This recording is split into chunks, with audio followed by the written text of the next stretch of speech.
This is the start of our sandwich bread. The sandwich bread has a fun history. Of course, sandwich bread, as you might be familiar with, is what you find at the grocery store. It's the quintessential American bread. It's the bread that most people are familiar with when they think of bread. If you see an icon of bread, it's likely going to be a sandwich icon, not a artisan sourdough icon. And so as a result, us bakers around the world have, at least around the US, have begun to resign to the idea that everyone will convert to artisan sourdough. So last time I went to a grain gathering in northern Washington, put on by Washington State University. They have this cool little place called the Bread Lab there. And once a year, a bunch of bakers, millers, grain researchers get together, just talk about all things grain. There's this big challenge amongst that baking community to around the country start making approachable loaves of artisan bread. So this loaf will very much look like the bread that you see at the store. It's going to have that regular loaf shape, the consistent slices of soft bread, suitable for sandwiches and grilled cheeses and everything that's comfortable about bread. But the flour looks light. It's actually a whole grain blend of white Sonora flour in a percentage of it. So a percentage of this flour is a heritage white Sonora. And so what that means is we're sneaking into kids' lunches a whole grain diet. Kids are eating this bread not even knowing that they're eating whole wheat or whole grains that otherwise they might frown upon and not like based on the whole wheat bread that they get at the store. You know, let's be honest, most people choose white over whole wheat at the store. This is meant to be elevated way beyond, but just look like the white bread. That's all. The regular bread at the store, look at it. It's actually frustrating as all hell for me, because you can't go down the bread aisle without seeing 15 ingredients on each label. There's this illusion of choice that happens in the bread aisle. You go and you get something like Dave's Killer Bread and you think, wow, I'm getting something healthy and awesome. If you go home and you do some research, you'll find that Dave's Killer Bread is owned by the same company that owns Wonder Bread, Flour Foods. They also own Sara Lee. And so the bread aisle becomes an illusion of choice as opposed to choice amongst a bunch of different bread companies. We're doing the same thing that we did with artisan sourdough in this bowl here. We're just getting the flour and water mixed together. This is just simply dehydrated milk. So when we dilute it in water, it makes milk. I don't know why this works, but it works. And for baking, it's great. Milk actually needs to be used in its raw form. It needs to be scalded before it's used in sourdough baking, because the enzymes in the milk will interfere with the fermentation of the sourdough starter. Yet, milk is one of the best dough strengthening and softening agents out there. No, it's not vegan. I get that. But the store bread is all going to skirt from the more expensive ingredients like milk, like butter, even cane sugar, which in dough, sugar is not just a sweetener. Sugar has another function within dough, and that's retaining moisture. So I'm getting my milk prepped. Once I'm done with milk, the next ingredient is brown sugar. So I'm making 30 loaves of bread, and I'm going to put in 900 grams of sugar. You can do the math on how many grams of sugar then is in each loaf. So we have 30 grams of sugar for an entire loaf of bread. and there's about 20 slices in that loaf of bread. So we've got 1.5 grams of sugar per slice. You tell me whether that's too much for you. I don't think it is. I think you can allow 1.5 grams of sugar with a nice slice of bread. And because of that sugar, it's going to be soft because that sugar is going to grab water and hold on to the water and keep the water in the dough. It won't all just evaporate out during the bake. It's part of what makes the sandwich bread soft. In store bread, you'll notice that the sugar isn't on the ingredient list. Why? Well, they're going to sweeten the dough with high fructose corn syrup, which is a lot cheaper for them, and then they're going to use some sort of an artificial dough conditioner to trap water in the dough. That's one of those things you don't recognize on the label. So a less than innocent ingredient like sugar is being substituted with even less savory ingredients that we've never heard of.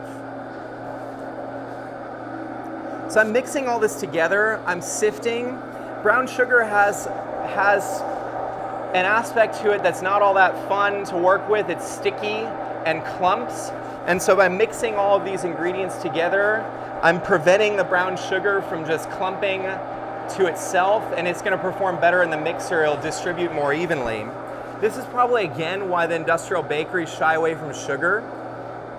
They're working in such high volume with such factory-tuned machinery. There's no human intervention in half the processes. So if you have clumping brown sugar, it's going to mess up the entire workflow for the day, potentially, and you won't get good bread at the end. So when you're buying that bread in the grocery store, just know you're not actually supporting a lot of human labor, you're supporting a lot of machine labor. I knew that my starter was going to pass maturity, so this one is not, and it's because it's in the fridge, and I can sort of suspend it here for some time.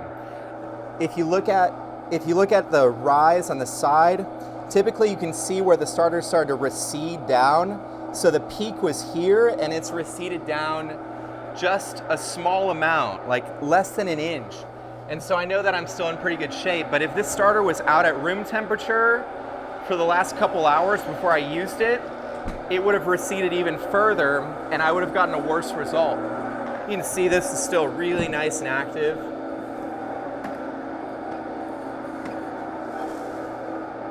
This is a liquid starter. One of the things that we're going to be playing with going forward, in an area of interest for me, is something called stiff starters, where rather than this being so liquidy, you end up making more of a stiff dough. That's your leaven. The performance is a little different and offers more versatility in some ways. So it's kind of the next stage of evolution for us, just trying to learn more about those. So I'm going to take that mix,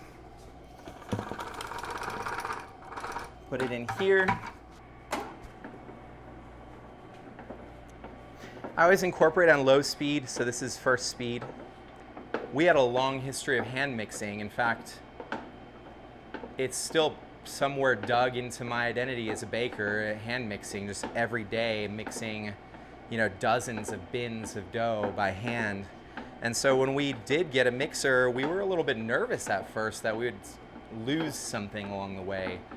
And what you do risk losing is a gentleness to your mix that comes with hands. These mixers are really powerful, and if you put them in too high of a speed for too long, what ends up happening is the gluten ends up getting tougher and tougher and tougher, and eventually just breaks. And once the gluten starts to break from itself, break that bind, the dough no longer has that smooth quality. It no longer has the structural quality that the gluten provides. It's actually past that curve. And so you can overmix for sure. And before you overmix, you can mix it to a point that it's too tough to work with. So this one was mixed sort of minimally and gently. If I reach into it now, it's got a lot of strength, but it's still kind of floppy dough. It's not strong enough for shaping. we're going to bridge the strength gap with folds and bins later on, which is still very much a by hand technique. This whole technique is not present in industrial baking. So typically the dough from the mixer is with yeast, and so in 30 minutes it's ready to go on the table. And from the table it's ready to go on the oven like 30 minutes later. This dough is not going to see the oven until tomorrow, and it's going to have a lot of steps in between. The way in which we can operate as a business is by having multiple processes going. So I can't just stay on that one process, that bread. I've got to sort of bounce around. We've got other things going because that bread's not going to be ready for a day to bake. So the sandwich dough now is looking a lot more like the dough in the other mixer. It's come together. The gluten looks to be strong. I have one more ingredient though, and that's soft butter. So this butter's been out at room temperature long enough to soften. That way it'll incorporate really easily. You really can't use cold butter in baking well unless you're making pies or biscuits. That's a whole nother animal that we won't go into. But I'm just going to take this soft butter and throw it in the mix. Soft butter acts like an emulsifier, and so the reason you put it in at the end is you want your dough to already be formed. The way in which the butter incorporates at the end of the mix when the gluten's already formed and strong versus when the dough's shaggy and not put together is very different. The butter sort of like, if you will, adds extensibility to the dough, makes it stretchier, lets it be less prone to breakage as you stretch it further if you mix the butter in at the end. But if you mix the butter in before the dough's developed, it seems to have the opposite effect. You get a weaker dough. You end up getting these little chunks of butter through your dough if you mix it in too early that you really never get rid of. So that's why the whole mix was done, and the butter's just sort of slowly now going to incorporate at the end. Each mix is its own entity. There are some general rules that go between all mixes, but order in which you do things, the length of time in which you do things, the speed in which you do things, the temperature, it all plays a factor into the final result. And all of those things are being weighed in both mixing bowls independently of one another. Both these mixers perform differently. This one doesn't really heat up the dough very much as it mixes. In fact, it almost seems to have the opposite effect. When we first got it, we didn't really understand this, so we threw cold water in like we do on this one. And we kept it going and going and going, and the temperature never really increased where we wanted. So we quickly learned that we needed to use water at a higher temperature for this mixer than we do at this mixer. We're transitioning into our Phoenix summer now, and so the water that's coming out of the tap is warmer than it was 2 months ago. And so it's not just a matter of like turning the tap on to cold. You really have to use a thermometer and get the exact level that you want. Otherwise, the dough coming out of the bowl is not going to be at the right temperature, and it will mess up the timing of the entire day. So just one mistake here on temperature, which takes 30 seconds to make, will cost hours at the back end of the day. While I'm reaching in, I'm just feeling around the bowl. This one's the one that had that brown sugar. And as I mentioned, brown sugar has this desire, it seems, to clump. I'm gonna clean off my dough scraper and get in here and just free up the sides of the bowl. It pays to measure twice and mix once. It pays to take your time up front in order to save a little bit of time at the end. Once you make a mistake, it will impact the rest of the process the whole way. It can be particularly frustrating for another team member that's picking up that next stage of the process after you, because you decided to not really care too much about water temperature, and then they have to stay an extra 2 hours at the end of their day. So it certainly makes for good team building when this happens. You know, whether you're cooking in a kitchen or you're baking in a bakery or you're doing all this at home, your results from day to day do have variation to them, and there's only so much you can do to control that process.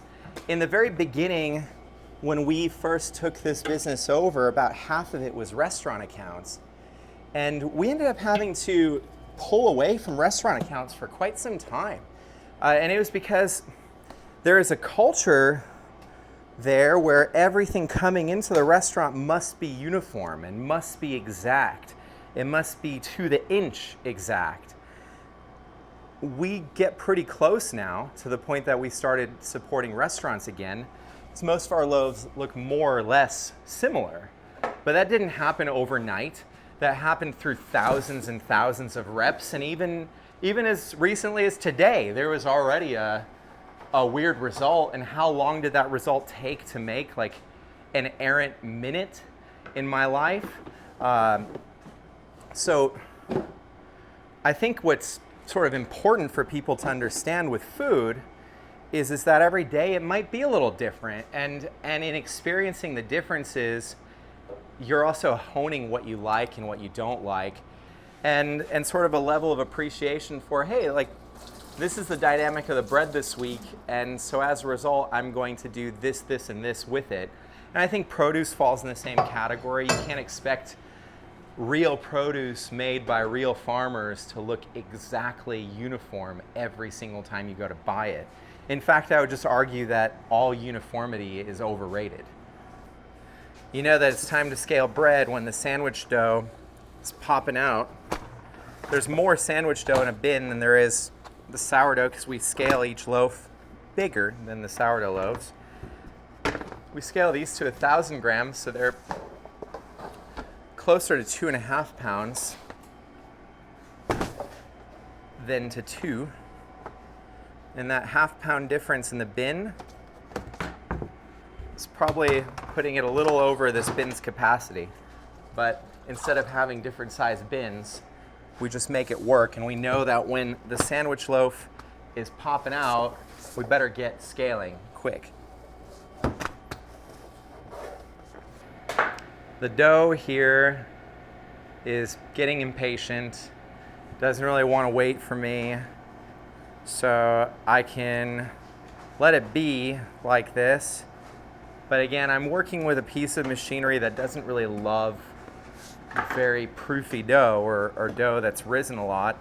The less accumulation of gas in some ways, the better for that divider. And so the best thing I can do for myself is add an impromptu fold to make this batch of dough a little bit more manageable. So I'm just gonna get back into this bin that's overflowing. And you gotta take this into context of what it is. This is sandwich bread.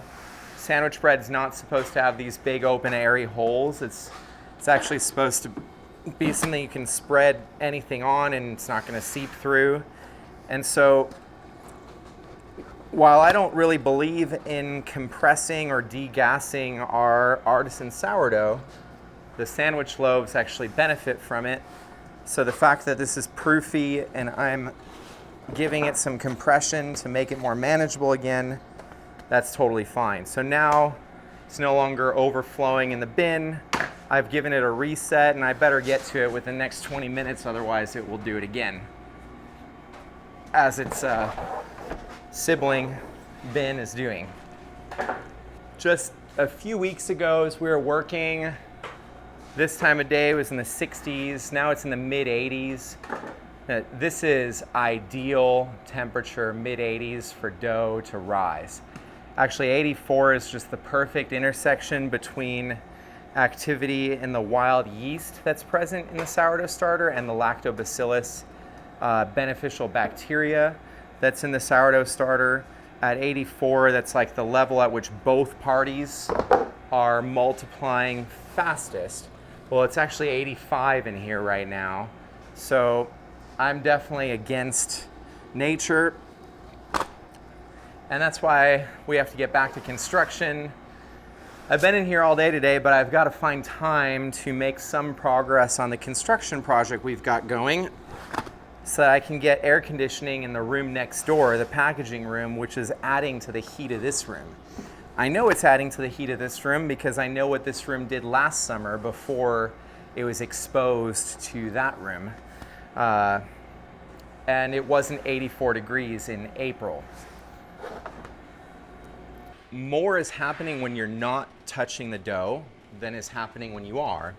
And my day is really just a rotation between different stages of that process. So I'm now pulling those same sandwich loaves that I mixed, except these are the last day's worth of work. They're fully proofed. You can see that in their forms. The bread is sort of even on the sides. It's risen above. So we're going into the bake room now. Or if you want to look at it a different way, we're going into my backyard. If you were standing in this very spot 14 months ago, we would have been hitting an exterior wall of the garage. In fact, you would have been running into the sink, which didn't have its own drain. When we first moved in here, this is a garage. Garages don't usually come with drains. We knocked this wall out and we built this room last year. My dad built it. And it was a way to get the ovens away from the bakery. They actually don't really work in a compatible relationship, believe it or not. We need that table space cold or normal, and a 400 degree oven really doesn't help with that. So we started to get really crammed in that little garage square. I just want to say that this oven didn't happen overnight. There's many times where we had individual pans with these sandwich loaves, which didn't really come into our repertoire until last year, so we were already well past our crazy days. We were lucky to bake 8 loaves an hour in our original oven before we got this guy. And we're still paying for these ovens, obviously. Like this one we paid off, but this one we have not. And so we're still very much building. You know, this is not something that comes for free. But we've got to build the bakery that can feed our community for the future. And that means we have to keep moving forward, even if it's expensive, even if it's uncomfortable for a little while. So I'm going to throw some steam on these guys. They're currently at a higher temperature in the oven, over 400 degrees. But after 10 minutes, I'm going to drop the temperature down. By doing so, you can hear that steam whirring in there. But by dropping the temperature after 10 minutes, I can give these a nice, long, prolonged bake without making the tops beyond the level of color that people who buy sandwich loaves want. People that eat sandwich loaves do not typically like dark bread.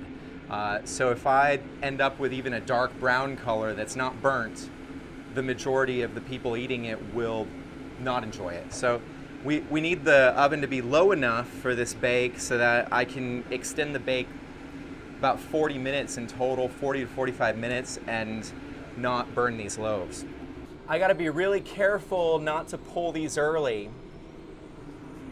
The tops look perfect. The question is, are the sides perfect or are they too light?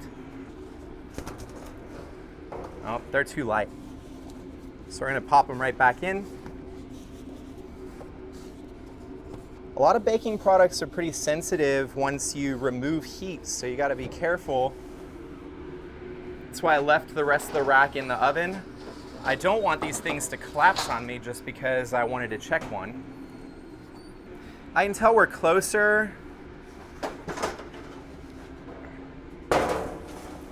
And it's because the tops are starting to get to the point that I can't really push them much further. So we get to a point that we have to pull the trigger.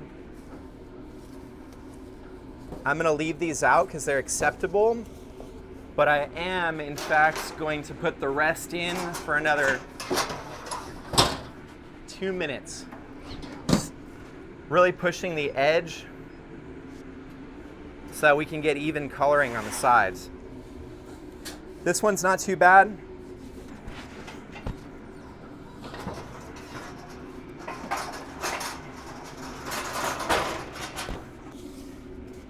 what I've noticed is that the longer they stay in the loaf pans, strange things happen as they're cooling, where like the sides will start to cave in on themselves, and it seems to matter, like minutes seem to matter. So, and I'll admit that there's no real scientific reasoning behind that other than just pure observation. A lot of the learning that's happened in this bakery is just trial and error. Yes, I have a whole library of bread books that I've gone through over time, but I would still say that the majority of the knowledge that's being accumulated is working on similar processes over and over again and noticing the small changes that happen from day to day, and then really just trying to understand those changes and trying to not let our emotions get in the way of understanding those changes. So we didn't make sandwich bread for the longest time because we didn't want to slice bread. It means that we have to hang on to this bread that we've been hanging on to already for a lot longer than most have to. You know, we have to find space for it for 24 hours, whereas some really can get it in and out in 2 from flour to bread. But then when we have to slice it, it's got to hang around long enough to cool down to slice, then it's got to be packaged. And we're working out of a residential garage, so you know, for a long time we just didn't have the infrastructure in place to do any of that. But for a long time it was really interesting to deal with customers who are like, can I get sliced bread? It was really hard to then bridge that gap with people to help them understand why sliced bread is actually not so easy for a small bakery to produce versus whole bread.